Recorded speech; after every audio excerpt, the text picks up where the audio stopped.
The 1830 census declared that there were 12,866,020 people in the United States. Of that number, the same census reported that 105,060 Native Americans were living on lands that were east of the Mississippi. The 1830 census showed that less than 1% of the country's population was Native American and that the American Indians still occupied more than 10% of the country's eastern and southern lands. In that same year, Andrew Jackson signed the Indian Removal Act. After his signature, the new law authorized the president to make treaties with the Indians to exchange lands east of the Mississippi River for lands west of that river. Under this law, many as 100,000 Native Americans relocated to the west. In theory, relocation was supposed to be voluntary. In practice, great pressure was put on Native American leaders to sign removal treaties. By 1837, the Jackson administration had removed 46,000 Native American people from their lands and had secured treaties, which led to the removal of a slightly larger number. At this time,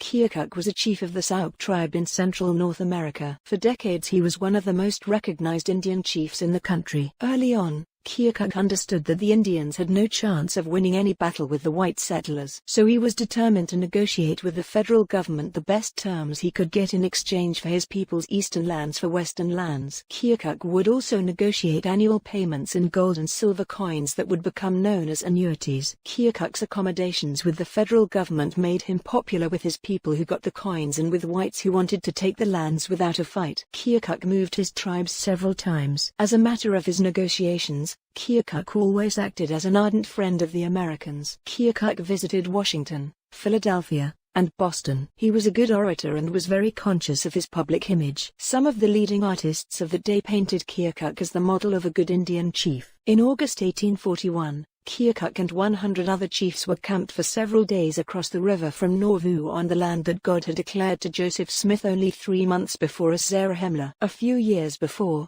Keokuk had already received a copy of the Book of Mormon from Joseph Smith. During the first week of August, representatives of the church went to Iowa to meet Keokuk. They made detailed arrangements for a social event when Keokuk and more than 100 other chiefs, together with their wives, would visit Nauvoo to meet Joseph Smith and his people. On the morning of Thursday, August 12, the ferryman took 2 flatboats and 1 ferry over the river to Montrose to get the Indian guests whose total number was greater than 200. Joseph pre-arranged for the city's brass band and a military unit to greet the arrival of this large group of Indians. At the time, these guests were some of the most significant Native American leaders in the country. Keokuk had a great sense of drama, and after he and his people landed at Nauvoo, they remained on the ferry and flatboats. Keokuk asked where was the leader of the Mormons. The welcoming committee said that Joseph Smith was waiting for them up the road in the grove. Keokuk said he would not get off the ferry except that Joseph Smith was there to greet him in person.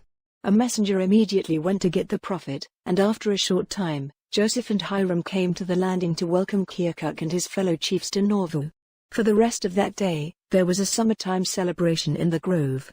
The Mormons offered the visitors their best dainties and fresh melons. The Indians entertained the Mormons with their drums and dancing. The Mormons entertained the Indians with their brass band and singing. The gathering was a very significant event for both the Mormons and the Indians. For Joseph Smith, this was one of the most important social events of his life. He made a speech and was pleased to announce that God had revealed to him that the Book of Mormon was an account of Keokuk's fathers and his fellow Indian chiefs. More than 200 Mormons who were at the festivities would tell their children and their children's children about the day when the Indians came to see Joseph. The official history of the church recorded these events. Many members who were in the grove on that day would later travel as pioneers to the west. They would not forget what the prophet Joseph told Chief Keokuk. Their grandchildren in the 1920s would help build the Mesa Temple, and they made sure that Keokuk's visit to Nauvoo was memorialized as a mural on the temple's wall. In that mural, Chief Keokuk received a copy of the Book of Mormon from Joseph Smith. At that time, the prophet clearly told the chief that the Book of Mormon contains the history of the American Indians and that Keokuk was a descendant of these people. Joseph declared this to Keokuk as a revelation from God. He confirmed that the Book of Mormon was a record written to the Lamanites, who are a remnant of the house of Israel. Keokuk was the living embodiment of the people of the Book of Mormon. 12 years earlier, Joseph Smith had translated the Book of Mormon by the gift and power of God. On that day in the grove, he had the opportunity to declare the book's significance to the native people of America. This experience was important for the prophet, and he made sure that it was placed in the official history of the church. He made a clear declaration and told the chief that his fathers were the people of the Book of Mormon. Fortunately, Keokuk had children, and those children have had children. There are today many living descendants of Keokuk. We intend to identify some of them. We are interested to learn more about Keokuk's actual DNA so that we will be able to ask experts to comment on how that DNA may connect to people who we know come from the Holy Land. A new proof of the people of the Book of Mormon may be Keokuk's bloodline. Joseph Smith, through revelation, declared him to be a descendant of the Lamanites.